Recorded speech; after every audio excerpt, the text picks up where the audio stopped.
And we are live. Welcome to Seeking Counsel. I'm Jason Blewett, your host on the Primal Man Project, and I have with me the great, the one, the only Dr. Brett Dellar. Hi,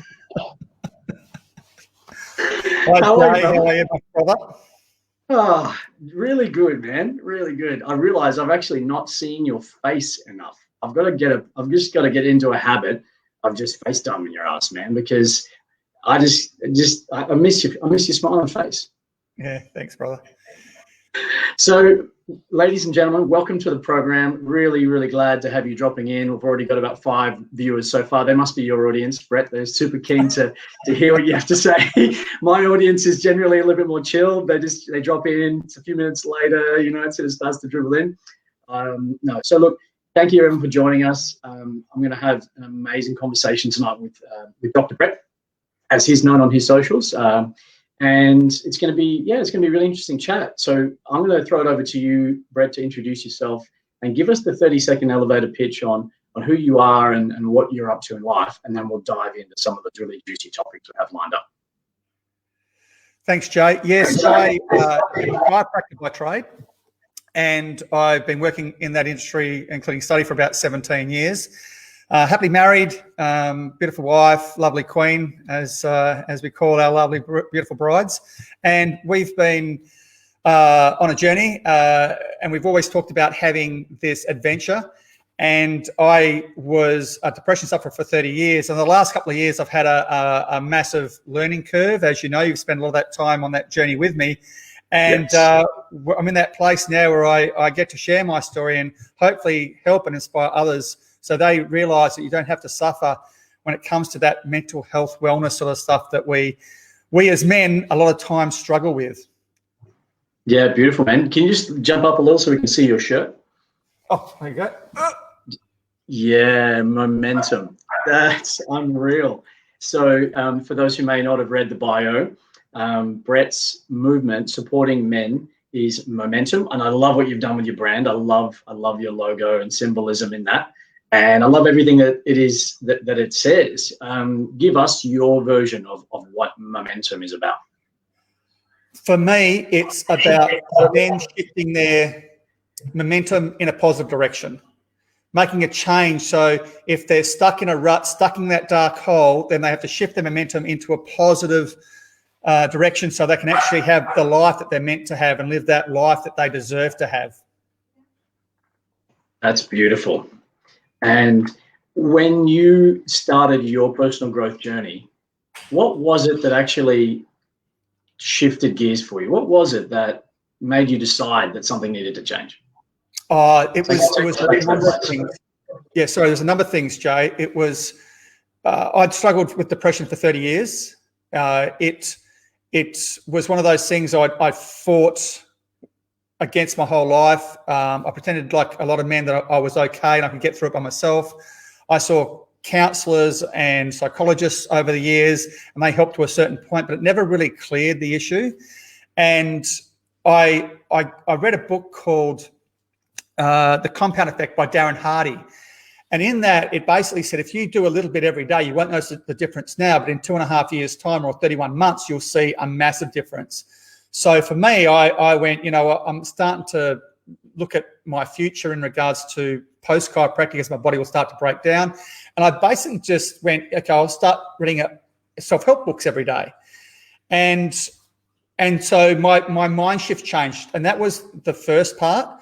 And then I had a massive depressive state there for about 4 or 5 months. And I really struggled. And before that had happened, I decided to go and do a life coaching program.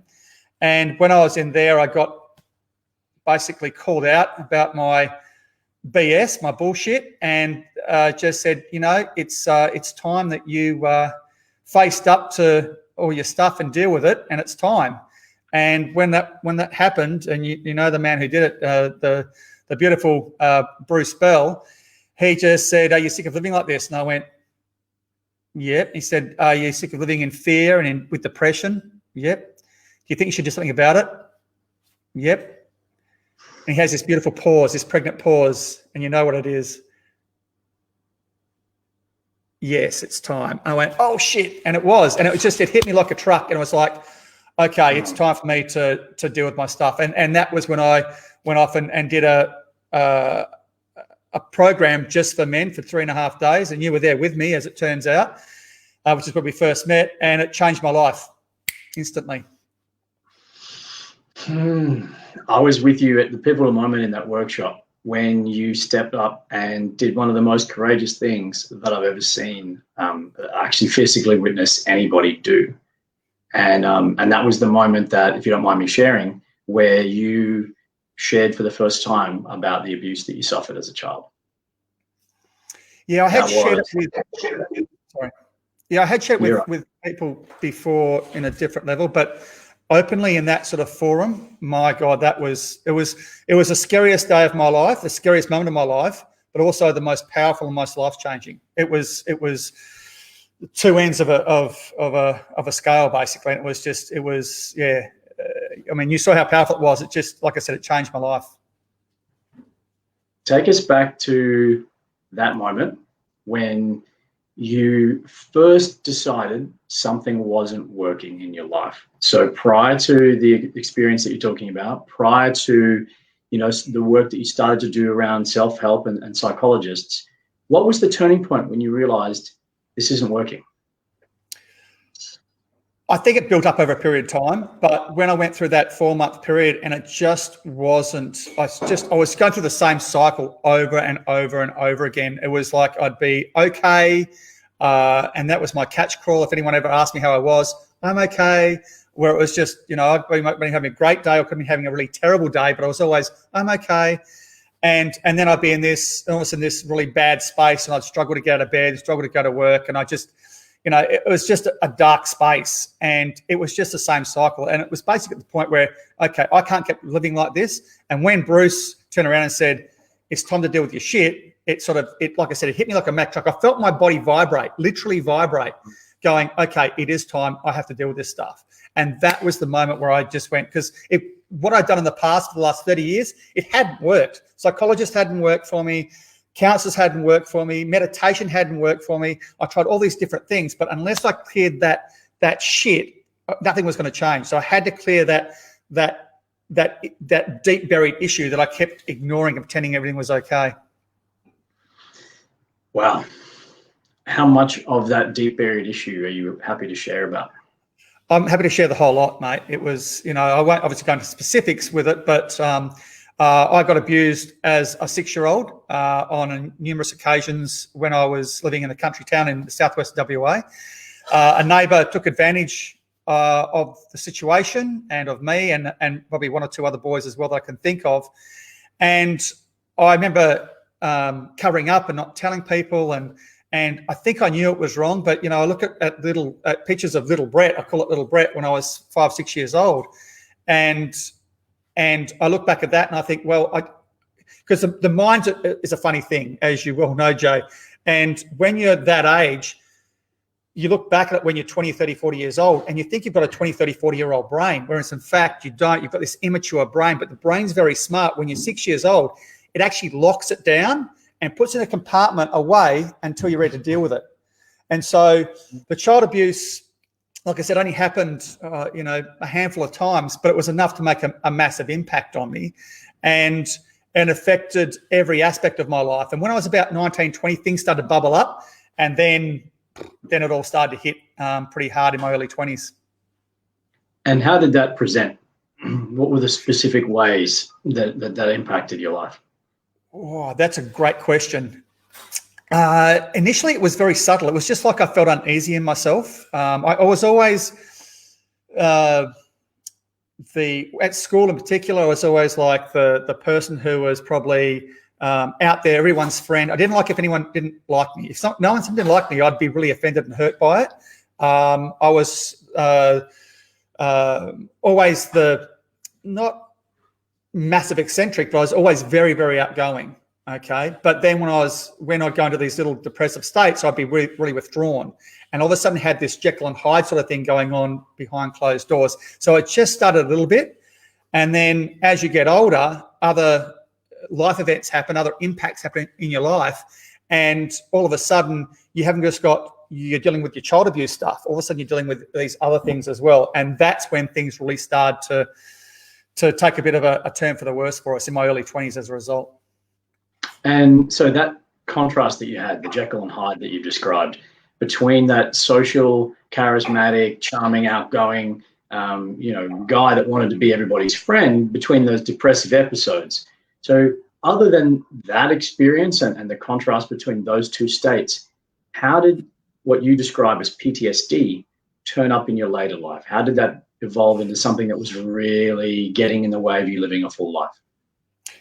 I'll just go back a step for you, Jay. I was a police officer for about 9 years, and I transferred to a country town in east of Perth. And when I was there, I met this wonderful girl, thought I was madly in love, started dating, and all of a sudden it was all over, and she was dating a guy that I lived with. So that was the first big trigger, because I couldn't deal with just my childhood trauma. I had to deal with this being rejected trauma as well, and it just broke my heart. And so for me, I really did go into a massive depressive. That was my first massive depressive state. I struggled. I lost weight. I wasn't sleeping. I was really, really struggling just to survive in life, really. And even though I never thought about suicide, that thing crosses your mind. And before that, I was a bit of a judgmental prick, I suppose, because I having been a police officer, if people committed suicide, or I shouldn't use the word commit, it's not the right terminology. If people suicided, I would think that they were just selfish. But I learned very quickly that when you get into that mental state, it doesn't feel like there's another way out. And it's a really dark place to be. And I understood why they may have done it. And I was empathetic with them at that point in time. But that took me till I was, about 22, 23. And then going a step further, about 12 months after that massive heartbreak and that massive depressive state, we had a siege situation at the council chambers that were in the town I was working at, and someone got shot and killed. And I was inside with a few other officers for about 5 hours looking for the perpetrator and extracting people out. So, and I was basically on point, if you want to call it on point, leading from room to room. And I was only inside for 5 hours, and I don't have a full understanding of what people go through when they're in the services like Vietnam, etc. But doing for 5 hours, I was cooked. They did it for 12 months, 2 years, and it just tore me apart in regards to my energy, and I had nothing left. And so again, I've got the child abuse, the heartbreak, and now this trauma with the siege, and I was juggling 3 massive balls in the air, and everything else emotionally was just like, I can't cope with all this. And that's when it started to get more of a heavy cycle. Yeah, wow. So it sounds like you weren't equipped, or your emotional tank was full, if you like, with the events that had happened unprocessed and unresolved from your childhood, that heartbreak that you experienced, which is common, as a young person. I relate to my own experiences with my early romantic life. But I don't think there would be many people, and this is, I suppose, part of where your story is quite unique, that had the compounding effect of that really intense childhood trauma, plus the things that most of us go through in life, adding the intensity and the traumatic impact of a volatile career like being in the police force. So now that you had this bubbling over, this bubbling up to, no longer able to manage, what happened then? I shut down. I remember very clearly that especially after heartbreak, it's like, no woman is ever going to hurt me again. I'm not going to let anyone. So I just put up this emotional wall. So I was never really fully in or fully out of relationships at that time, even though I didn't know at the time. And I was very affectionate and very attentive. Emotionally, I wasn't 100% in because I built the wall up. And then in the police force, you've got a double-edged sword because you have to be tough and strong. But if you show a weakness, you're a weak prick, which is really wrong. And I'm hoping the culture, which I don't know if it has or not, but the cultures will change a bit So if you do suffer from a problem or PTSD, they've got support there, and the men around you, and women, men and women, I should say, around you, have got your back. Whereas I remember very clearly someone who had PTSD from an issue when I was in the job, and they caught the job in the police force. He was ridiculed for seeking help, and so I was like, okay. We need to shut this down, Brett, and we need to make sure that you're tough and you're strong and you'll be fine, and just ignore all the stuff. So. So that's the culture in the police force, at least with the years that you were there. Yep. What did that do to you? So you sound like you were dealing with a lot, you were going through a lot. You said you put the walls up emotionally after your heartbreak, and you were holding things in. You weren't sharing them, during the police force. When did that come to a head?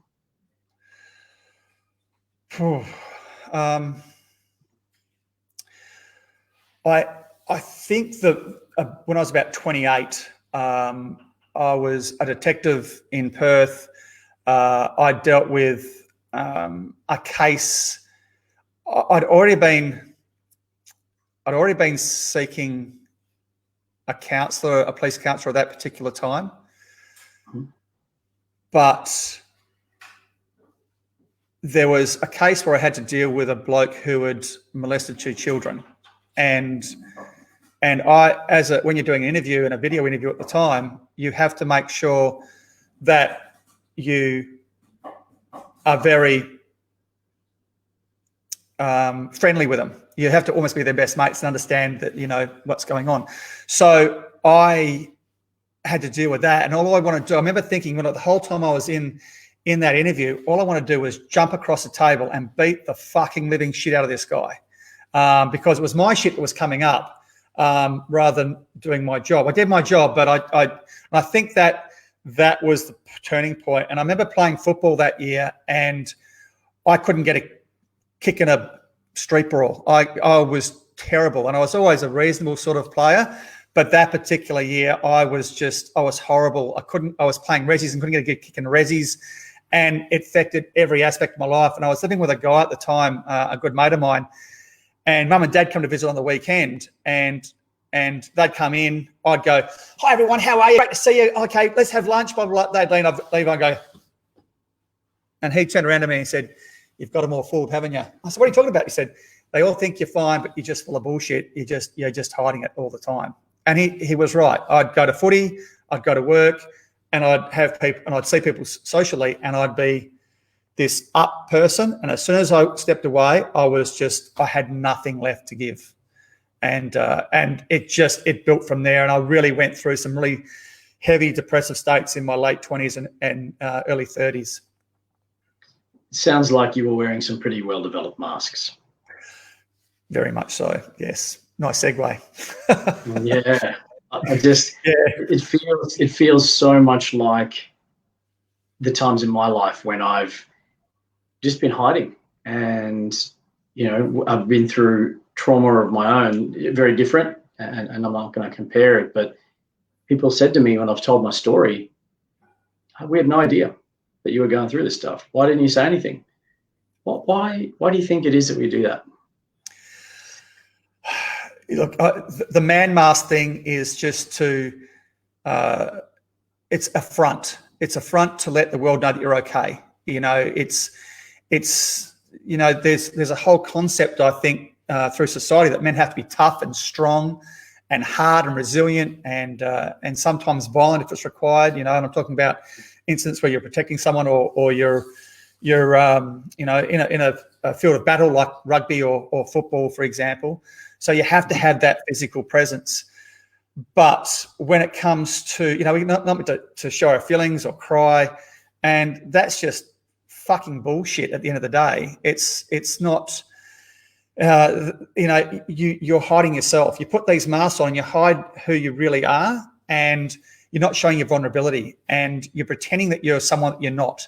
And that's what I've learned over the last couple of years, especially. It's like I would never tell a patient of mine that I had depression. No way in the world. I'd be like, that shows I've got a weakness. And it's not a weakness. I was strong for 30 years. But vulnerability and showing that you're vulnerable and showing that you've got a weakness and you've had problems and you're dealing with it, it's a fucking superpower by doing that. And showing that, I believe it's an unbelievable strength. That's amazing. And look, I couldn't agree with you more. And having been on my own journey almost in parallel to yours in the last 2 years, as you say, we went to our first workshop together that transformed both of our lives. I've learned for myself how much strength it actually takes to admit you're not in a great place, and how much respect it gets now, especially with the culture changing. And I'm so proud and so glad to be a part of creating spaces for men to have those kind of conversations that say, actually, I'm not doing well. And one of the men that went to your workshop that I supported you in, which we'll talk about, I actually was in touch with him today, or last night, sorry, and said, hey, how you going? And he said, it depends on which mask I'm wearing. So the awareness that you created by teaching men about their masks in that workshop has now helped that man to drop into vulnerability. And when there's a man who he trusts reaches out to ask him how he's going, he doesn't do the I'm fine. He acknowledges that he's standing behind a mask. And when I dug deeper in that conversation with him, he said, yeah, you know what? It's really tough right now. And he's going through, challenges in his life, which I won't, air publicly, but just the awareness that we're wearing masks, just the fact that we recognize that what is our main mask. My main mask was, and still is, if I'm honest, is the know-it-all. I grew up in a family where I didn't feel heard. I grew up as one of five. So one of the things, and we were a really super intellectual family. My family had university degrees for 3 generations, both directions, but both sets of grandparents were university educated. So a very intellectual family. So I learned pretty soon that unless I could show that I was smart, unless I was getting great results, unless I could say something really insightful and clever, I wasn't going to be heard. And that taught me that I needed to study a law degree and, for someone else's expectations. So there's that mask of being smart. And then in social settings, I only learned after doing this work that I wanted to be the guy that knew things that other people didn't know. And that's how I felt better about myself and felt more loved and more valued, was if I was the smart guy. And you know what feels really good now? I've got no fucking clue. It's my favorite answer. It's my favorite answer to a question. It's like, don't know. It's great. Yeah. It's just so good. It just feels like there's no bullshit in here anymore. I'm not pretending to know. I don't have, and look, I think you relate to this. The mask still shows up. It takes years to get rid of it. Oh, look, in my opinion, masks are needed anyway. I mean, for certain situations, you have to wear a mask. Certain jobs, police officers, fireys, ambos, they have to wear masks. But the problem is in those sort of environments and that culture sometimes, they don't know or forget how to take the mask off. And that's the problem. You need to be able to wear the mask, but you need to take it off and then deal with the stuff that you've gone through. You got your sporty mask. So for me, growing up, I was all sporty. So that was one of my masks. But I mentioned earlier on the I'm okay mask. You've got the know-it-all, the bully, the tough guy, the cool cat. You've got all these guys, and nothing seems to faze them. But in reality, they're flustered just as much as what me or you are. But it's about acknowledging, like you said, I don't have a fucking clue. So, and that's okay. That's the vulnerability of it. That's it doesn't matter. And I'm actually been the opposite to you, Jay, because when it comes to being in the clinic, if a patient asks me a question, I'll openly say, I got no idea, but I'll find out for you, because there's no point telling them something that I don't know. So I actually have always been, I'm not that smart. I don't know, but I'll find out for you next time I speak to you, sort of thing. So that's always a good way to go. I'll find out for you. Yeah, I know. And look, I'm learning to sit in more of that now. I'm just going to acknowledge some people who have joined to watch us. Ben saying sharing is healing. Awesome courage and vulnerability, Brett. Mal Kerr from Brisbane said, thanks for your vulnerability. You are both so inspirational. Thank you, Mal, for joining us. Andrew Smiths is shouting out to his dad, asking him to watch along. So g'day, brothers. And Jenny Kerr also dropping in to join us. Thank you so much for joining us, guys. If people are watching and they're willing to join the conversation, I'd love to hear from people. What are the masks that you wear? What are the masks that you wear in daily life? What are the masks you wear for work? What are the things you know about yourself that you're happy to say you're actually wearing a mask? I'd love to hear from people. Yeah. Happy birthday, Mel. It's his birthday today.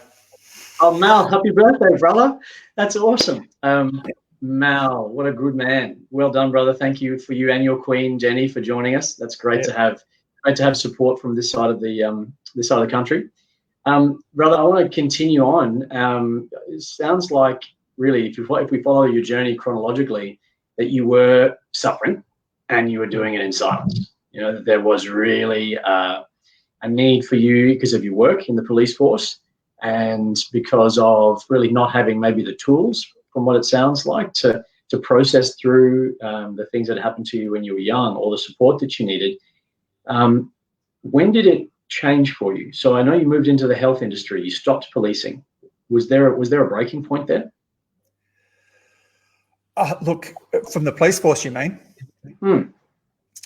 Yeah, I again, a book changed my life, and it did. It literally changed the direction of my life over 1 week period. I went away with a bunch of mates who I'm still close with now. I grew up with them playing football and cricket, and they just love them on a way different level. And we went up to Kalbarri fishing for a week. And one of my mates, a guy I talked about earlier, who called me out about, you've got them all fooled. He's a very spiritual man. And if Allo's out there, big hello to Allo.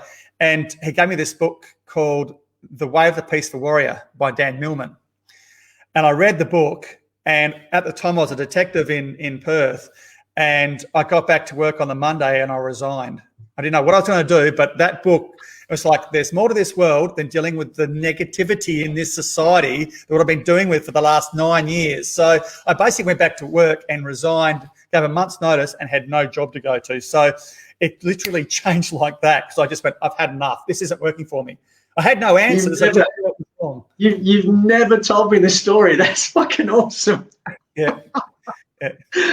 I absolutely love that book. It is one of the most beautiful pieces of fiction I've ever read, and I couldn't agree more about the book.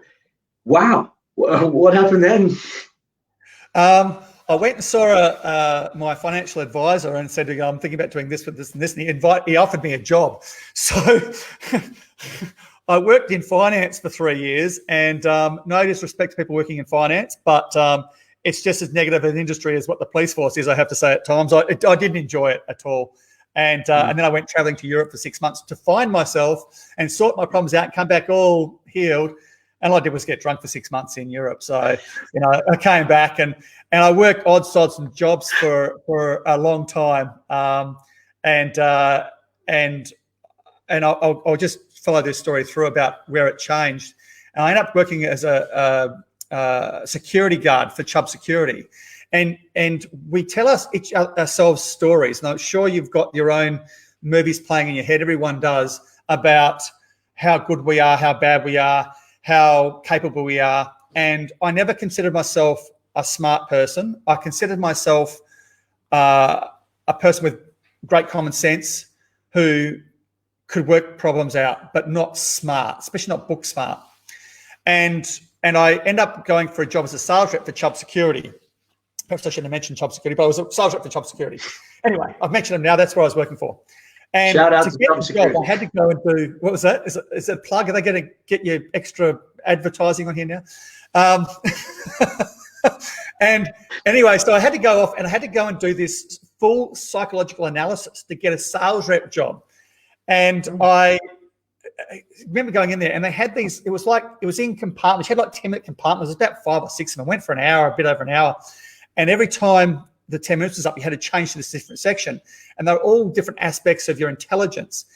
And I walked out and I could have just waited and got it posted out to me, or I could have sat down with a psychologist in this recruiting agency and go, okay, let's run through this with you. And I went, okay, I'll wait around and I'll see what she has to say.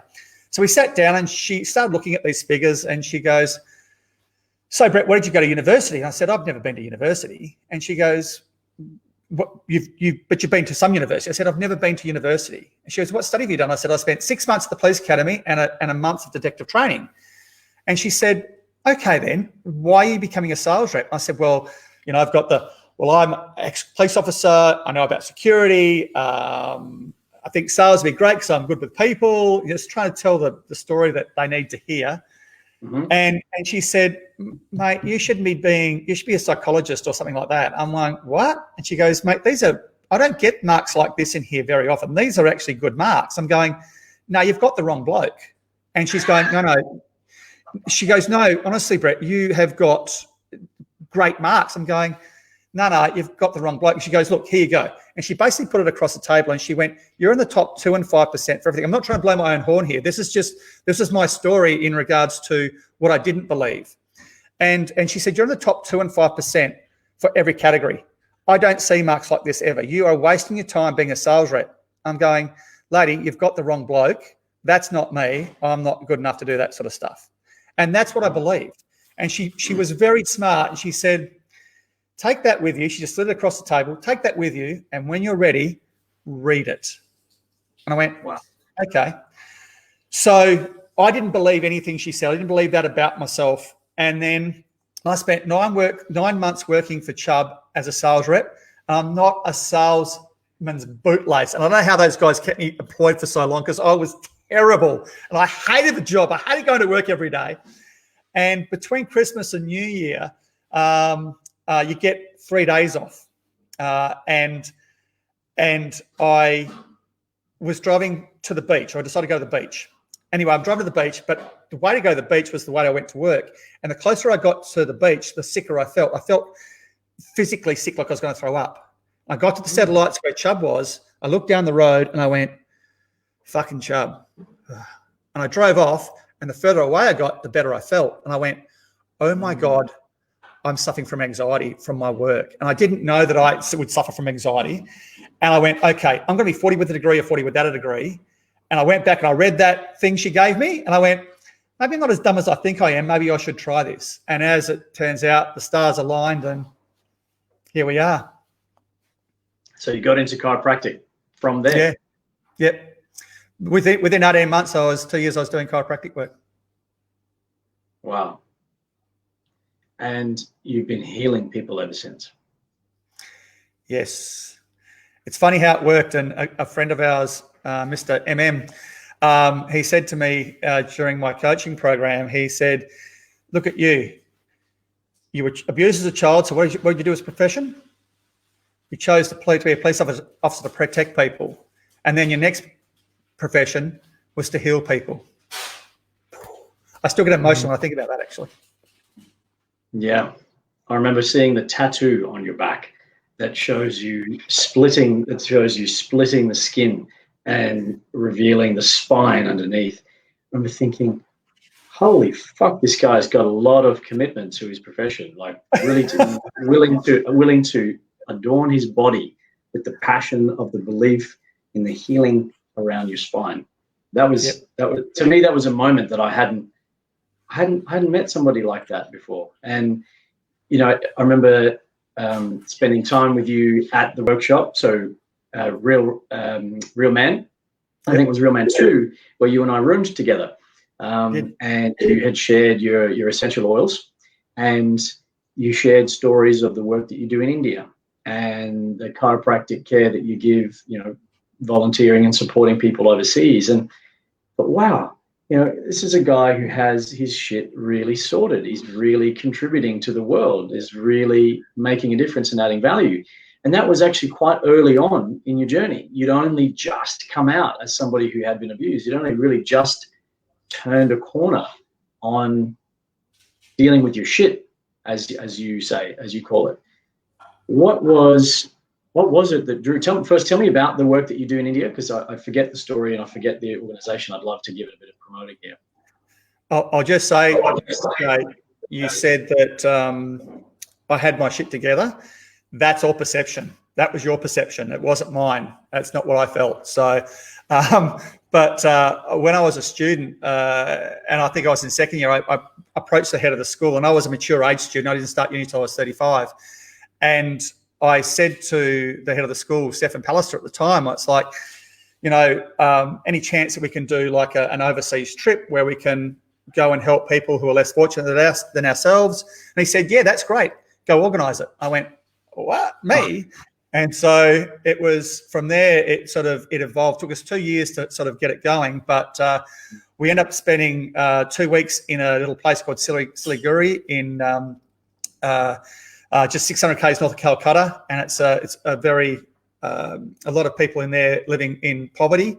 And they're rock breakers and tea pickers. And they earn $2 a day, $2.50, $3 a day for the entire family. And that's what they survive on. And so for me, it was, we were giving back, but from there, it's actually taken a whole life of its own. And now it's a full-fledged charity called Hands on India. Initially, we had, I think, 12 students and 3 chiropractors go across. And now we have 34 people go across every year. We financially look after 7 schools and about 750 children.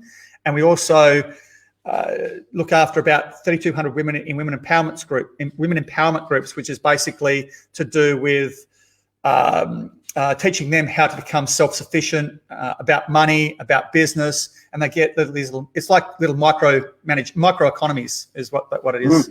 And I've been across 4 times, once as a student, once as a participant, as a chiropractor who supervises other chiropractors, and then once as a team leader and once an assistant leader.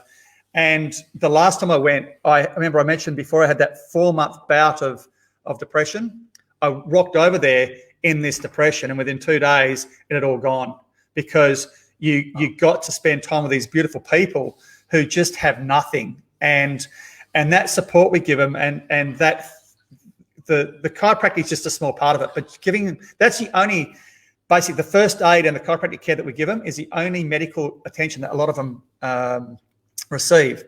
And for me, it's that providing that service that it fulfills you. And you get over there and you think, oh, I don't know if I'll go back again, but you get back over there and say, oh, I'm coming back again, definitely. You fall in love with the people, the place, the work. And so the organisation, the charity now that I'm involved with, I'm still a board member. It's been life-changing for a lot of people, and especially those people over there. It's been amazing. The changes since 2006 when we first went to now, it's been massive. It's no surprise to me that someone who is dealing with as much pain as you were prior to having had the big shift in the last couple of years was looking to heal people, and then also looking to help people, even if you didn't have yourself looked after, even if you weren't really healing what had happened to you. Yeah. When you talk about dealing with your shit, what did that look like for you? So, our good brother Bruce Bell called you out. He asked you if you're ready to change. He sent you to Real Man, which is where you and I met. Tell me about that journey now, as it started, in your words, dealing with your shit. So we'll go back to when Bruce called me out, and I sort of had to take a couple of hours to process it. And once I went and got through that, I went up to my wife, Kim, and I said, honey, I think I have to go to Brisbane and go and do this workshop. And it's meant to help. I think it'll help me with my issues, because I never said the word child abuse, because it's just, you couldn't bring that out. That's just not a word I'd use, but it was always my issues. I think I need to go and deal with my issues. And she said, when is it? I said, this was on a Monday. I said, it's Thursday week. And she said, well, go organise the patients, get them booked in, reschedule them to the whole lot, book your tickets, pay it, and I'll see you later. And I went, oh, okay, that was easy. And she was just fully supportive. And so the week beforehand, Bruce gave me a call and he said, Brett, we need to talk about a few things you need to deal with. Let's work at it now. And I said, Bruce, if you talk about that now, I've got to go to work this afternoon and work for the next 3 days. I will not survive those 3 days if we start dealing with this shit now. So for me, it was just really this built up angst, and I couldn't talk about it in any way, shape or form because I'd break down. I'd be an emotional mess, and I'd drop down into that depression again. So I had this wall that kept me up enough to look all right, but if I opened the crack, I would have just crashed. So he said, I'll tell you what, these are the 4 or 5 points I want you to look at. They call it going up to the mountain. So I arrived, got on the bus, going up the mountain, and there's about 5 or 6 or 7 of us on the bus at the time, and everyone's chatting away. And about 45 minutes before we arrived, everyone went really quiet and back into themselves. And I got out these little notes that Bruce had told me to look at, and I went, okay, I have to deal with this, deal with this, deal with this, deal with this. And he said, at some point in the weekend, there'll be opportunity for you to deal with your shit. When it's time, deal with it.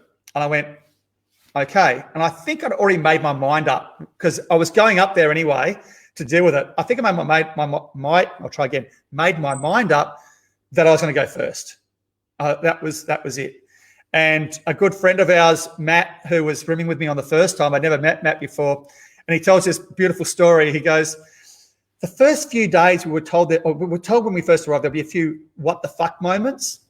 And he said, and we're halfway through Friday and we're just cruising along. There was no real any what the fuck moments.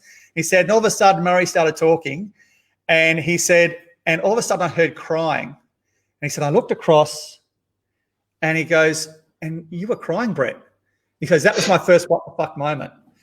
And I'm looking around the room going, what's going on? Because I knew at that moment that was my time, and I was already in the headspace and the heart space. So for me, it was, I was already there. I was like, I'm dealing with this shit. I need to get it out. I've had enough of this. And it was to the point where that's it. I'm done. I can't live like this anymore. And that's what it got to. I was tired of living this false life, this painful life that I was surviving. I wasn't thriving. I had a lot of fun over the years and I had a great time, but internally I was just surviving, and that's all it was. And as soon as Murray said step up, I was ready to go and deal with my stuff. And didn't know what to expect. I thought he might. I'm not going to go into it, but I didn't know what to expect. I didn't expect that. But it was I don't know how it went for, but I feel like it went for about half an hour. It was probably only about 10 or 15 minutes. But I tell you what, it blew my mind, and there was moments there I was just in total what the hell. But I remember taking one step, and I had to take one step and say something. And that one step was one of the hardest things I've had to do. But I tell you what, I've got to claim my life back. I've got to claim my power and my youth back. And that was the thing that changed it for me. That was I got to claim me back. And that was a standalone moment for me. It changed my life. That however long it went for, whether it was 20 minutes or half an hour, I don't know, but it changed my life. That's incredible. And I think there are a lot of people who've experienced the real workshops that will know what we're talking about. And those who haven't will be like, what the fuck are you guys talking about? That's exactly the idea. That's exactly the idea. We're not going to tell you what we're talking about. If you want to find out, go along. I'm not affiliated in any way with that program, but I fucking love it, and it changed my life. So I'm happy to sing its praises. I think there are a lot of people that had those moments where there's only a couple of stepping forward to dealing with your shit, as you so well put it. That is the longest 3 steps of their life. That's the longest steps they'll ever have been anticipating, afraid of, and yet so liberating. I mean, for me, I had a very different but similar experience of catharsis, because I went, I think, one man after you, and then I went. So I think I was third to claim the deal with your shit spot, and it was really cathartic for me. So from there, so you had a really powerful journey, really amazing experience. It really changed your life's direction. what have been some of the other things that you've done to continue this journey of healing? So you decided to deal with your shit, you stepped forward, and when the moment came, you fucking owned it, you stepped up, and you dealt with it in a really powerful way. What then? For 6 weeks, 8 weeks, life was perfect. I was on this emotional and energetic high. It was just bliss. Life was bliss. And then the wheels fell off. Absolutely terribly fell off. And I was like, what the fuck is going on now? And I was very, very blessed because at the time I was still doing my coach program. So every week I was getting coached by my fellow students, and also by one of my mentor coaches. And what I'd realized is that the old Brett was dead. I realize that now. I didn't realize at the time, but I realize now that the old Brett was dead, but the new Brett hadn't arrived yet. And because I didn't know who I was, because my whole story was around this child abuse and trying to protect it and hide it and not let anyone know and not let anyone know it's affected me. I'm okay, everything's fine. You rip that out and get rid of it, and all of a sudden there's a big hole there where it used to be that's affected every different aspect of my life. And I was like I was having, explosions where I was effing and seeing and carrying on because I couldn't get the string on a whippersnipper. Right behind me I was just outside. And I was like, and Kim comes out and goes, what are you doing? It's like, this F and C and F and C and this. I was just losing the plot because I've lost all control of my life because everything was gone. So I had to do a lot of work over the next 6 months to get into a good headspace. And the coaching just made a massive difference for me. So that was great. Why do you think that was? Sorry, mate. I just want to pause you in there. So you've opened up, you've basically torn yourself apart and opened up to the fact that you've had this abuse. You've gone through this transformative process, this workshop that helped you to really reclaim your life back. Talk me more through what you think actually happened, that when you went home, you're saying the old Brett wasn't there anymore and the wheels had fallen off. What do you mean by that, and why? Why do you think that happened to you? I just think because you get so caught up in your own life story, your own who you are as a person, what makes you tick, what makes you work. And it was probably it wasn't all true. The story I've been telling myself for all those years wasn't what actually was the truth of who I was. And I didn't know who I was.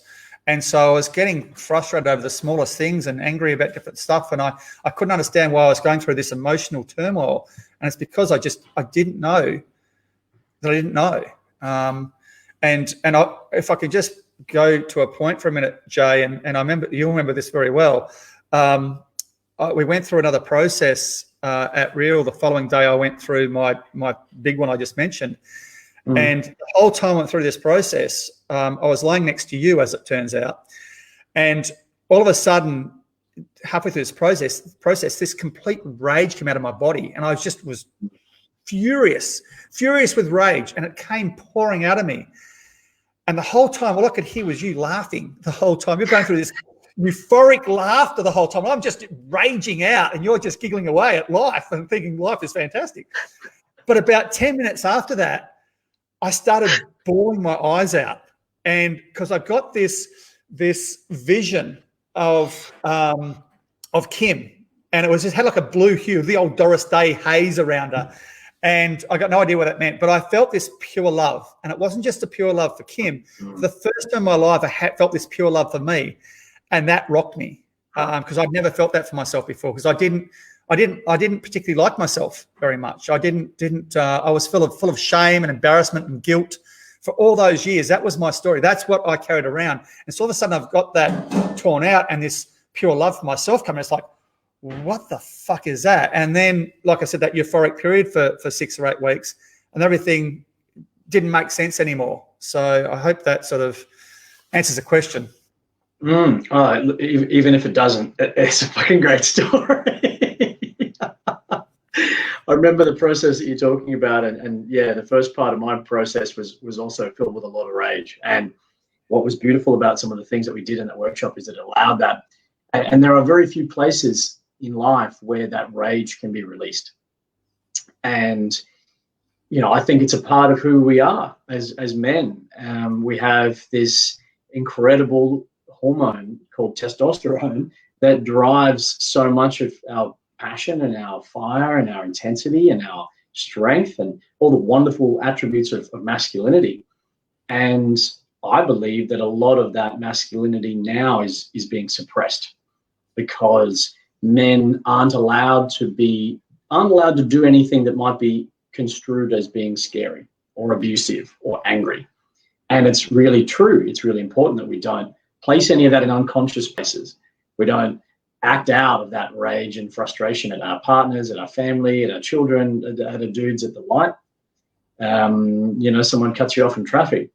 But in the context of a really special container like a workshop or actually, in the retreats that I run, giving men a space to fully express their full range of human emotion. What is dialed up 10 out of 10 volume look like in all directions of the full extent of joy and laughter and euphoria and release, at the full extent of white hot fucking burn and melt steel kind of rage. And if you don't have places for those to go, they bottle up, and that heat, that fire burns at a slow burn your whole life. And for me, it came up in unconscious ways as well. I was in really unconscious relationships, and I was really angry all the time. That's the thing. That's the line that I stated when I stepped forward to deal with my shit at Real. That's actually the first thing I said when I sat down. I said, I'm so angry all the time. I didn't know what I was angry about. I didn't get abused. I had, pretty good parents. They were married for most of my adult life, up until when I was a late adult. I didn't have a thing that I could point to. And I think it's such a symptom of how we live our life, that our emotions are bottled. Even if we have a pretty good upbringing, even if we have pretty good context and our parents don't beat us and we haven't been raised in abuse and, we weren't abused, just bad shit didn't happen. But stuff happens that we bottle up. And for me, it was a marriage breakup. For me, it was, okay. I say I didn't have stuff happen. I had to collect my ex-wife off the floor having attempted suicide. I had to put her in an ambulance and take her to the hospital, not sure if she was going to make it. So it was a pretty awful thing to have to deal with. But I didn't have tools, community, support, tribe. I didn't have containers where I could release this stuff. I didn't have anybody that I could say, you know what? I wish that she'd been successful. There was times in my life when, I wouldn't think that now, but there are times and spaces where, if I'd had people really listening to really, really my truth, I'd be like, I wish she'd gone through with it. Mm. But I can't say that, and it's probably going to get a controversial response here, and that's okay. I'm going to create some conversation. But the point I'm making here is in support of yours. You need to go to places, to do things that you would never do at home. You'd never do with your partner. You'd never say to friends at a dinner party, I wish my ex-wife had actually succeeded in killing herself. My life would have been easier. But in a men's circle or on a workshop like one of yours, or on a workshop like the ones we went to, or a retreat like the ones I run, men can say that to each other in sacred space, and actually people can hear it and hold it. Why do you think we don't have that anymore? It's a great question. I don't know. I think people are afraid of maybe how we're supposedly going to respond. That rage that you talked about, the rage that I had inside me, I had lots of rage come out in 2 days, and I'd never been angry a day in my life. I was a very placid person in that respect. But when I was on the footy field, for example, I was, all in, 100% all in, and physical and hard. But the rage side thing never came out, and that I think is what, like you said, bubbled away inside me and caused my depression for all those years, because I didn't deal with it, because that rage, that hatred of what had happened to me wasn't released and wasn't dealt with in a proper masculine way, in a safe environment. And I think it's just the perception of, there's positive rage. I mean, that rage I had was positive in every way, shape, and form. It wasn't a danger to anybody. It was a masculine, hardcore rage in a masculine environment that was safe for the men that were there. So we need to get out that rage, that anger, work out our shit, that shitty stuff that holds us back. Because once we do that, it's actually a smoother path. And I think as men, we need to do it more. And I think society needs to understand that it's an acceptable thing, and we need to deal with it in a really positive and supportive way. I just want to support a couple of people who have dropped in and dropping some comments in. Lee has said, "That's right, Brett. We have been conditioned to deal with our shit the wrong way." Christy's saying, "Such a great insight and such a massive shift. Thanks for sharing, Brett." And the man of the hour, our brother Bruce Bell, has dropped in to say, "Very proud of you guys. Love, BB." Thank you for joining us, Bruce. And if you're still on the line, brother, Craig Christie saying he loves my new background. And Matt Bruce, a good mate of both of ours, has dropped in to say that he's supporting. He remembers that. I'm not sure what he's referring to there, but yeah. Lee has dropped in a fist bump right there. So we got brothers and sisters in the house to support us, Brett. So that's right here. So keep going with your story, because I feel like that was kind of just the beginning, really, of the shift. So you had a really powerful process. It was incredibly moving workshop. One of those things that you did, you were experiencing full extent of your rage. Great.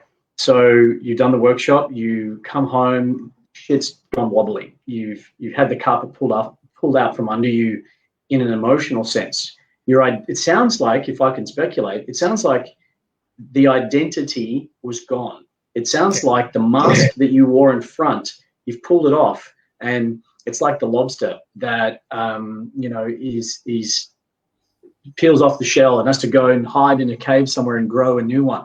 It feels like you were kind of growing a new shell, in a sense, becoming a new identity, and stepping out from behind that mask. Talk us through what happens from there. That's a great analogy, and that's because it was, like I said, the old Brett was dead, but I didn't know who the new Brett was yet, and it was that where I'm meant to go from here. So in regards to the coaching, it was done so beautifully with my fellow students, the way they handled it and helped me work through it. So every week I just got to work through another issue. Something had come up and they'd work through it. Something come up, I'll work through it. And so by the time we got to reel 2, which was 6 months later, I was in a really good headspace. So I thought, and obviously something comes up again, and then you go, I have to deal with that stuff now as well. So and I obviously had you don't get to go to personal growth workshops thinking you're in a great place. They'll find a way to compress and fucking pop you. Yeah, and you've already mentioned one of the guys who were here earlier on tonight, and I won't mention his name, but he got up and started talking about a situation that happened to him and about and what happened to me in that moment when he was dealing with his stuff was like, oh my God, I'm not going to be a dad, and Kim and I have been married for 12 years, and up until almost 2 years ago, I was still thinking, oh, it might happen this month. And we were 50 at the time, and I was still going, oh, it might happen this month, but subconsciously, not consciously thinking of that. So all of a sudden, it's like, so I had to go through this period of what's what I'm looking for? Grieving. Mourning. Thank you. That I'm not going to become a dad, and so I had to mourn not becoming a dad, and just rejig things a little bit to understand. It's like, okay, that's just a part. That's the way my life's gone, and we've got so many other massive benefits because we don't have kids. Not that we wouldn't love to have them. It's just a different path. So, and so from then on, it was just like I got into that space where it's like, what am I going to do next? And like you, I got that. I just want to. No man should have to live what I went through. No man should have to deal with depression like I had to. No man should have to pretend everything's okay. You know, no man should have to just suffer in silence. And when I say suffer in silence, I think a lot of it is not just not telling anyone. I think it's not telling yourself. It's suffering in silence to yourself. You're not actually being open to yourself. You're pretending that you're okay, but to yourself, but you're lying to yourself. So it's suffering in silence to you. And so it was at that point, it's like, you know what? I just want to help other men in the same thing, in the same field. So I just basically wanted to go through and go, you know what? It's time to just step up and do what we're doing now, basically. Amazing. And you went to, you've been busy. You went to a bunch of other personal growth and transformation workshops and retreats and courses. And it sounds like you haven't stopped. I haven't. And what happened was, Jay, is I got this massive energy boost, and I had this. All I want to do was learn more. And Kim would go, "What are you looking for?" I said, "I'm not looking for anything. I'm just interested. I'm not looking for the next big thing, the next thing. I just want to absorb everything." And so I was listening to books all the time.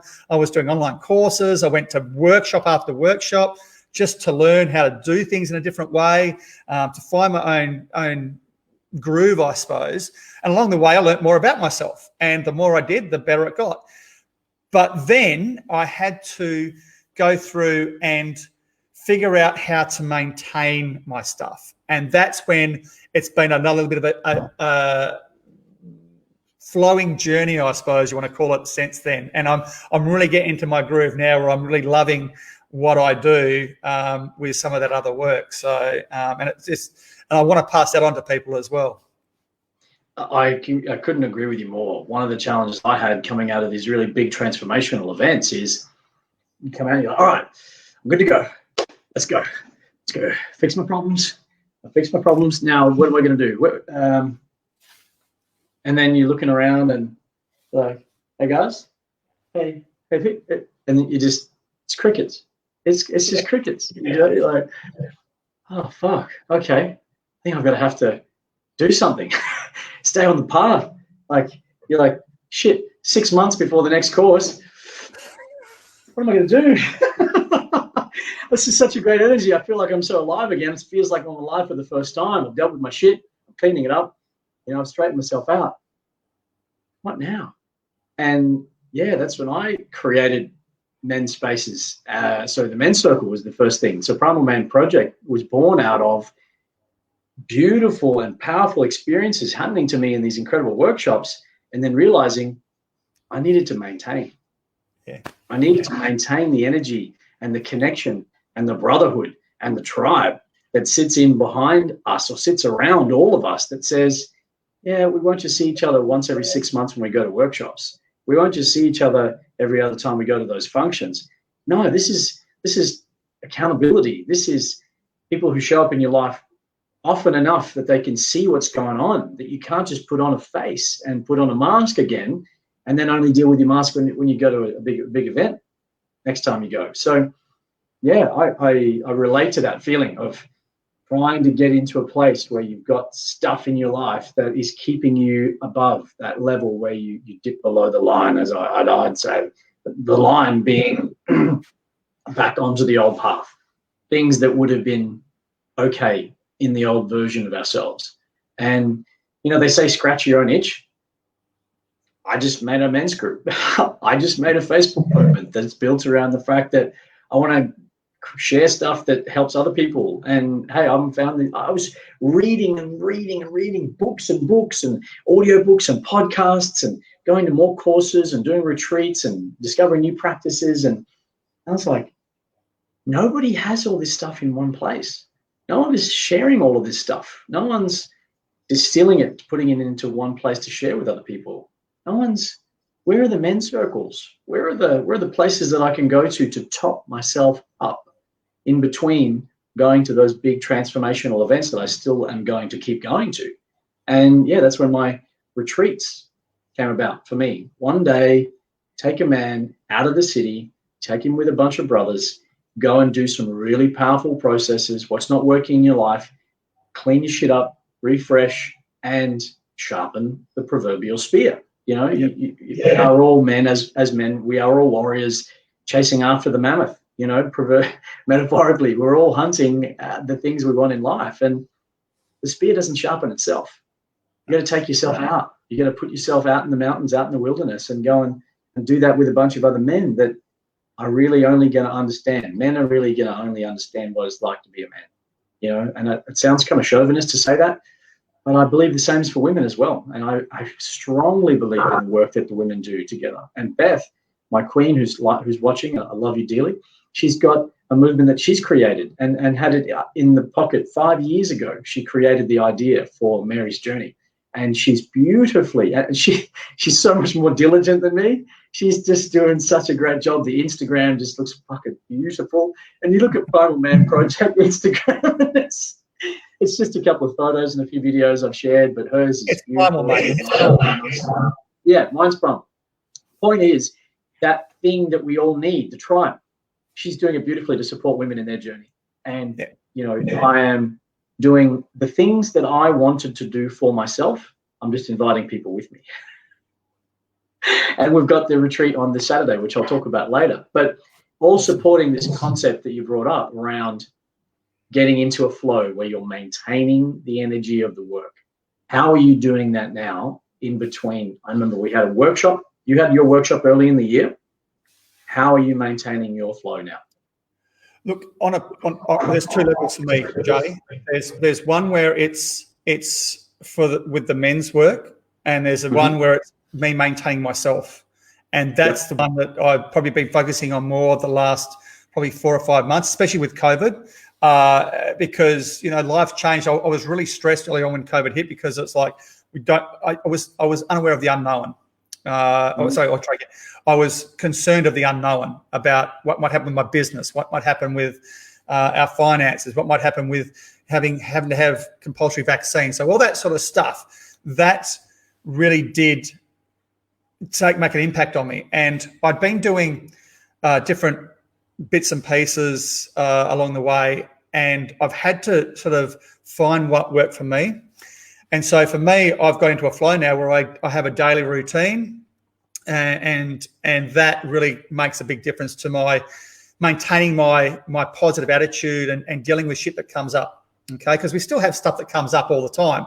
You know, whether it's dealing with something with work or something that happened, you know, within the family or whatever it is, you still have to deal with it. You know, even, you know, if you have a disagreement with your partner or your wife and you're going, well, what's that about? And so I've gotten to this habit now where I actually go through and I get up every morning and I go jump in the pool.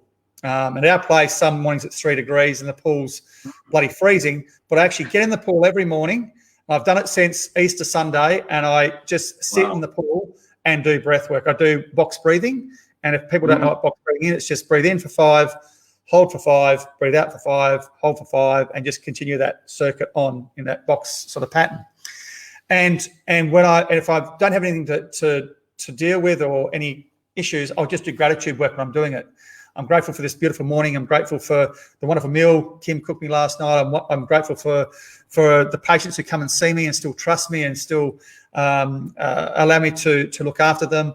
I'm grateful. You know, I just do all the little bits. I've got a little Willy Wagtail that comes along all the time, and he just sits next to the pool and waves at me sort of thing with his tail. I'm grateful for him coming to visit. So I just do this little bit of gratitude work, and that gets me in a real positive mindset.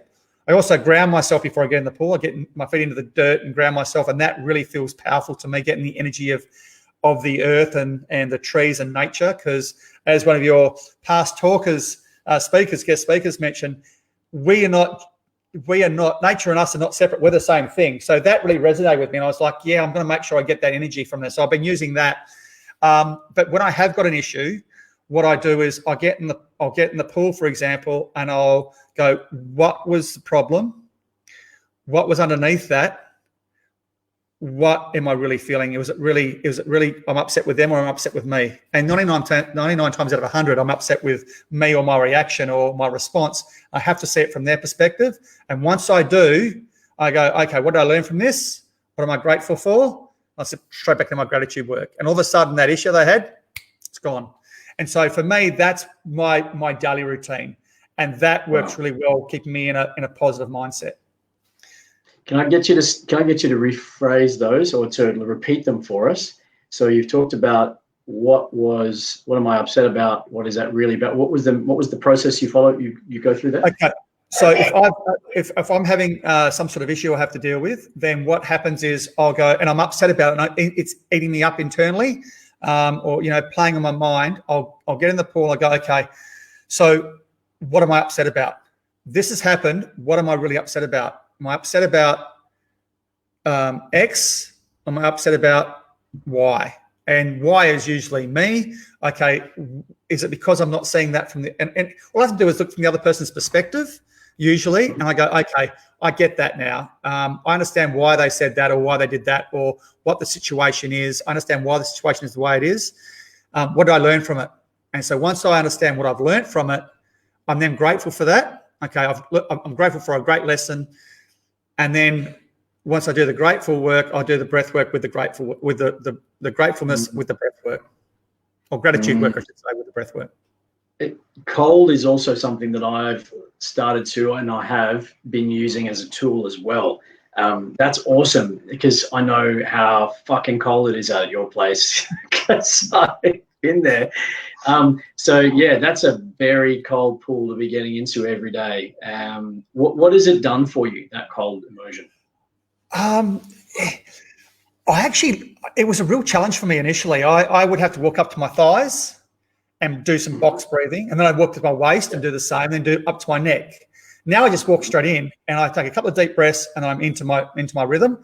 And I just love it. It just gives me that kick to the day. I look forward to it most mornings. There's a couple of mornings where I go, I can't bother today, but I've committed to myself. I do it for 12 months. So I'm doing that for 12 months. But it just gives me that kick. But it gives me it because it's a routine and I'm doing it with my breathing. It resets my mindset. And to do it at the start of the day, boom, I'm ready to go. So that for me, but when I'm in the pool, after about 2 or 3 minutes, the skin just loves it. I just love the feeling of what's going on with the feeling of the body. It's like, yes, I'm here and I'm alive and this is great. It's just, I can't explain it any better than that because I don't have the words for it, but it's just, I love being in the pool that time of the morning. That's powerful, man. I love the cold water as well. We do cold showers every day. And during winter is probably in Queensland the only time when it's actually challenging, but we've got a gym that's got a cold immersion pool. It's a 10-degree plunge pool, and that's a decent cold plunge. We do a sauna and cold, and that's unfortunately closed right now with COVID. So eat shit, COVID. But when it comes back, we're going to be doing it again. So just a quick shout out here. Rick Peterson, one of my previous guests, has jumped online, said great conversation, loving it. Alex Kenny, another previous guest on the show, said cold water showers and box breathing, absolutely loves it. Mal Kerr, really appreciating your wisdom here, Brett, saying what is the lesson and what can we be grateful for?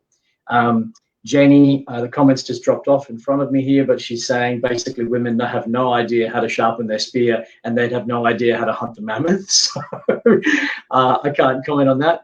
Jenny, you'll have to speak for the women. But trust me when I say that there are plenty of men that don't know how to sharpen their spear and they don't know how to really hunt a mammoth. They're just throwing spears all over the place. And that's part of what I want to try and help men to do is actually to do things like your breath work and cold immersion and things that are going to compress and challenge us, because I'm living, and this is the philosophy behind the Primal Man Project, we are living a long way from design. We were designed for adversity, for challenge, for intensity, for starvation. We are one of the longest lived animals without food. We can go for 60, 90 days, depending on your body fat percentage. We are a machine of survival. And intense adversity creates in our body some of the best metabolic and health conditions and outcomes. And cold therapy is one of those ones that you see people that do it consistently. There's a guy that swam around England and in 168 days, and the water is close to freezing. He didn't get a cold. He didn't get sick. 168 days. And that's, you hear people say, I don't want to get in the cold water. I'll catch cold. Couldn't be further from the truth. Exactly. We are, especially as men, and I know this applies to women as well, but I just feel like it's got a particular resonance for me as a man. And I know I've spoken with other men who feel the same way. We need compression. We need adversity. We need something that makes us feel like we've got to grit that fucking teeth and really pound into a challenge, a thing, whatever it is. It might be breathing in a way that's going to create that awareness and that release and that pressure steam blow off. It may be putting our head underwater in a pool and screaming our fucking lungs out, actually doing a scream underwater if you've got some energy that you're building up on somebody, if you've got something you need to release. And yeah, breathing in cold water, these types of activities they're powerful. And they're a way that we can, and as you feel embodied. You feel like you're using this incredible machine that we were gifted, and that for the most part, we're not using. We drive in our air-conditioned, comfortable car, heated or air-conditioned to optimum 23 degrees, to our air-conditioned or heated office, wearing clothes that are completely inappropriate for the context, sitting in a chair all day long and not using our arms or legs under fluorescent lights. We then go to a gym that's indoors to run on a treadmill like a hamster, staring at a screen with music being piped in, or watching news or something unconscious. We then go home to live in our apartment that's a concrete block that with no relationship or closeness to the earth. We eat food that's coming out of a piece of plastic to watch television of people who are living someone else's life. I look back at the way that I lived in that unconscious way. I'm like, what the fuck? What am I doing? What are we doing to ourselves? Yeah, I totally agree, mate. It's about and I think you've touched on it there a bit. It's about connection and connection with yourself. I think is the first and foremost, and getting in touch and being open and honest. And I think that's where it all started for me. I had to be honest with myself, which led me down the journey. And I think a lot of us has that suffering in silence I mentioned earlier on. It's about suffering in ourselves.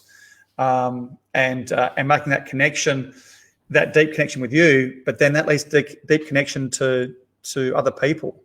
There's no way I would have thought in a million years I'd go to that workshop and come back with a bunch of men who are closer to me than some of my mates I've had all my life, because we've got that connection, and we've got this friendship where we can call each other out and call on each other either way, and there's no issue with it. We can call each other out on our shit, and you've done it to me. I know I've done it to you, and even though it hurts, it has to go. Okay, what did I learn from this? And I've learned some amazing lessons from you, and I appreciate every single one of them, and the support that we get from these people that we connect with.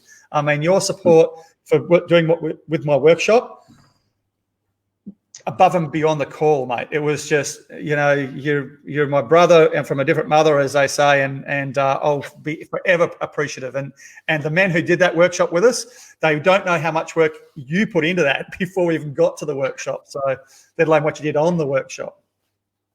I appreciate your acknowledgement, brother, and I receive it. Thank you, man. It was a beautiful process to be involved with, and to travel to Perth and have a trip. And Beth, who's online watching now, and Kim, those are our queens who deserve an equal shout out. They put in just as much work as we did into the. Now, obviously, full credit goes to yourself, Brett. I mean, the Momentum Revolution workshop changed the lives of those 9 men that attended, and for the brothers that were able to come across from all parts of the country to be there and support.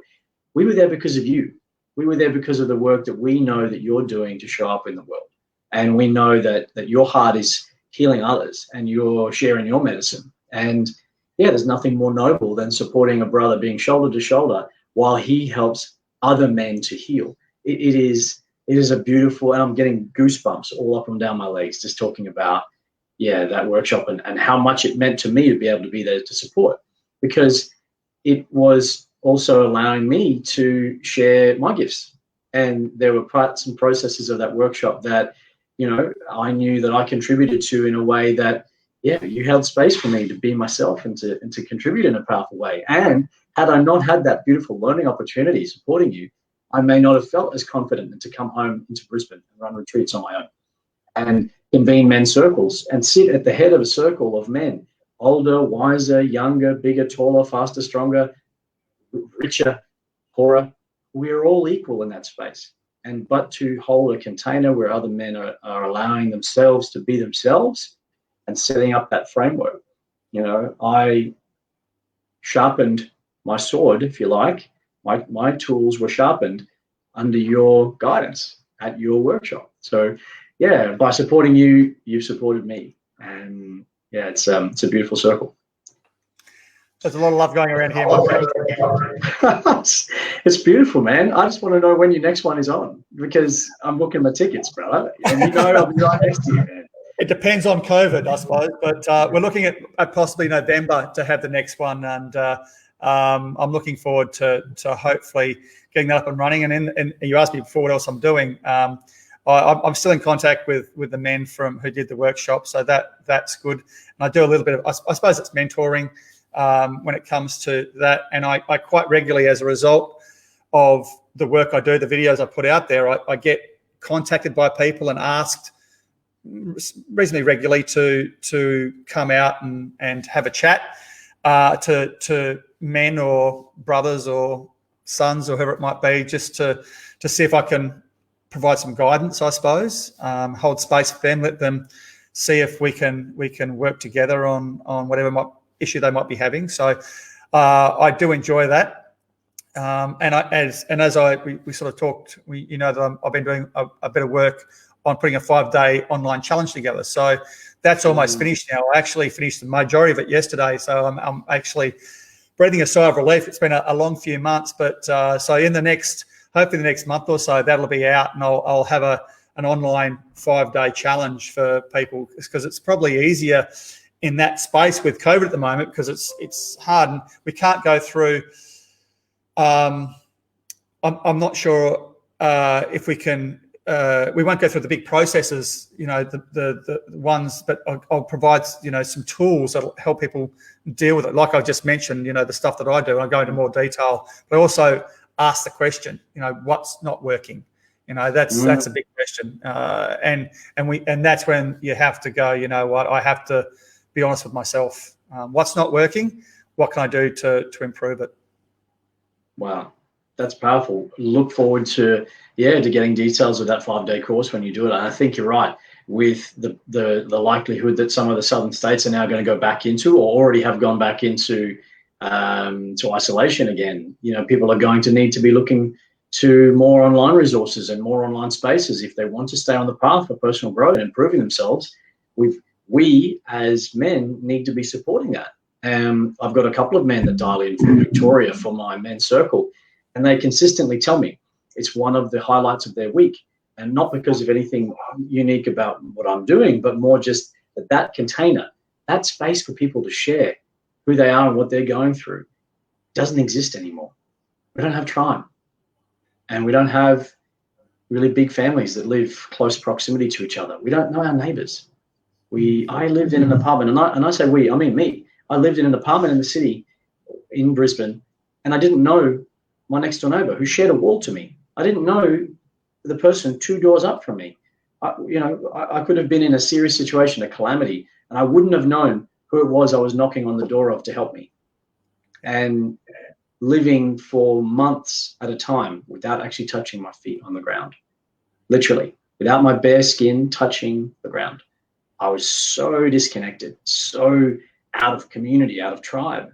And yeah, just it breaks my heart to feel how many people are living like that all around the world, and now even more so with that isolation.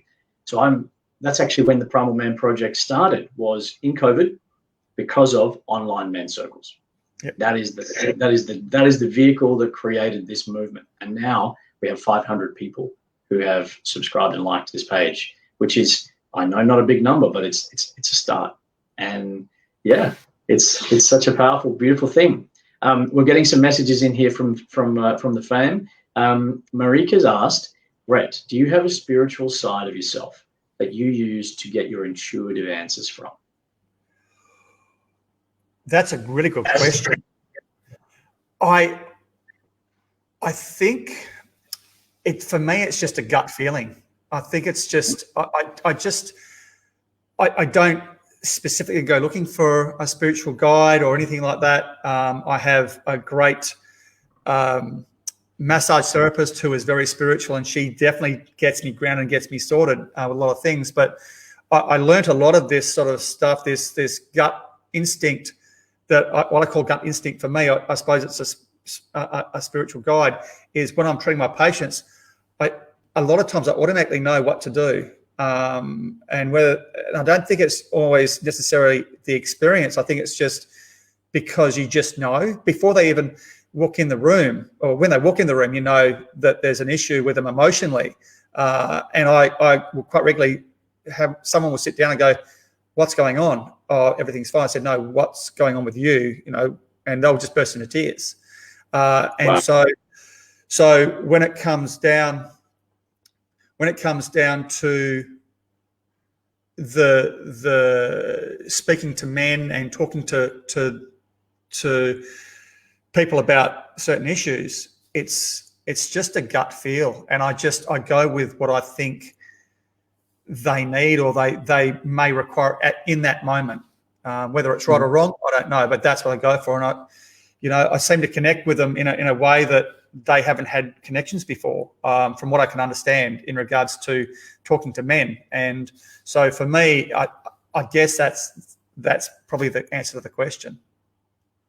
That intuition, unlearning to ask the question, is one of my challenges that I have. Is I feel things and I know. So at one of the processes that we took the men through on your momentum workshop, I sat in front of the room and the men were in a process, and I was actually embodying their emotional release. And what I mean by that is I actually sat at the front and the tears were just streaming down my face, just pouring out as though, and again, I had no conscious emotion. There was nothing there that I was feeling for me, but I was feeling it.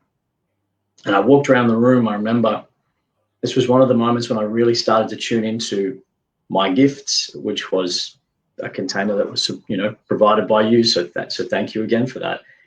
I walked around the room and I just had this intuition to just put my hand out and over the men who were laying flat on the floor during that process. And I felt pain, emotional pain. I felt sadness when I walked past one of the men.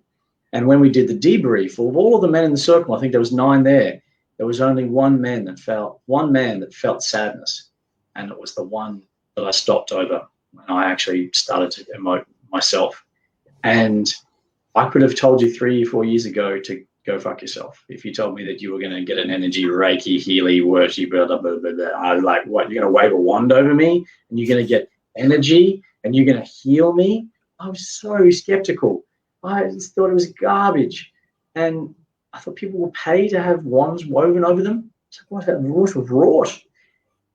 Oh, man, how ignorant I was. how just blind, realizing that we feel things. I had a coaching session today, early on this afternoon, and we discovered a man's why. We dug really, really deeply into the motivations in behind his purpose.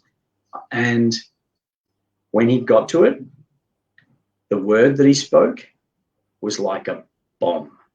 Energetically, it sent shivers up my spine and up my arms and legs, and my hairs stood on end on the back of my neck, and I actually got wells of tears in my eyes just by the sheer energetic impact of what it was for that man to have found the reason he's here on this earth, his reason why, which I do in my coaching program.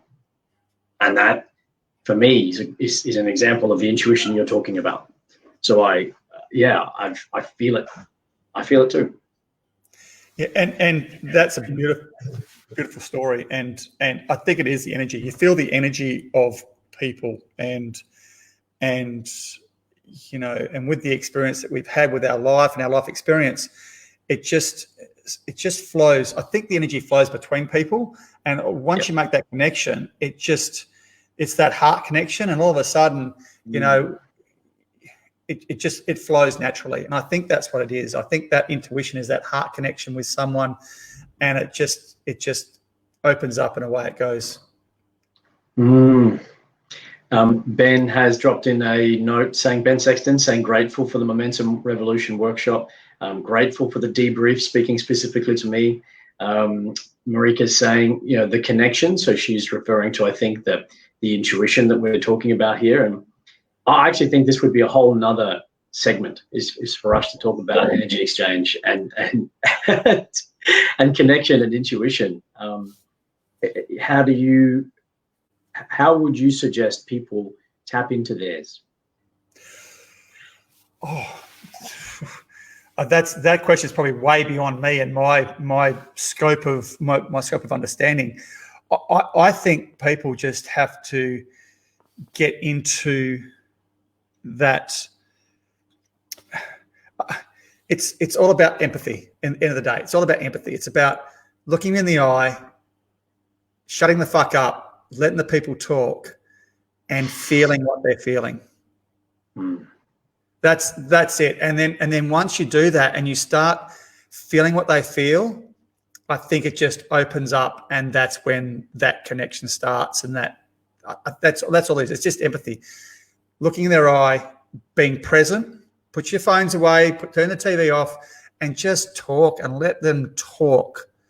And once they start, don't interrupt, and just let them pour it out, and have that space for them, and understand where it's coming from. No judgment, no condemnation. No, it is what it is, and that's their story, and hold space for them. And I think that's where you'll find that people will really make a connection and get that deep. Push the word, by the way. I know the word. I know exactly what you mean. Yeah. That's beautiful, brother. So if people want to, thank you for sharing your wisdom. I think that's a really cool way to close, because it's, for me, energetically about the work that you do, which is to connect with people and to heal them. And I'm so glad that you have found your own journey of healing, and that you've continued that healing into supporting the healing of others, both in a physical and in an emotional way. And I just want to acknowledge you. You are a beautiful man. I deeply love you, Brett Dellar, and I've been held by you. I've had space held by you. I've been supported by you. I've been called out, and you've led me in one of the most profound change conversations I've had, which has helped me understand what I had in my life in my queen that I didn't see for my stupidity. So I deeply thank you for that. I will be a supporter, and I will be a backer of whatever you do in life, my friend. There is nothing I wouldn't do for you, man. So I love you. Thank you for coming on this program with me. Thank you for sharing space with me and the work that we've done together. Thank you for sharing your journey, brother. It's been beautiful to watch. And it's a beautiful space to be in with you, man. Thank you so much for being here with me. Thanks, Jay.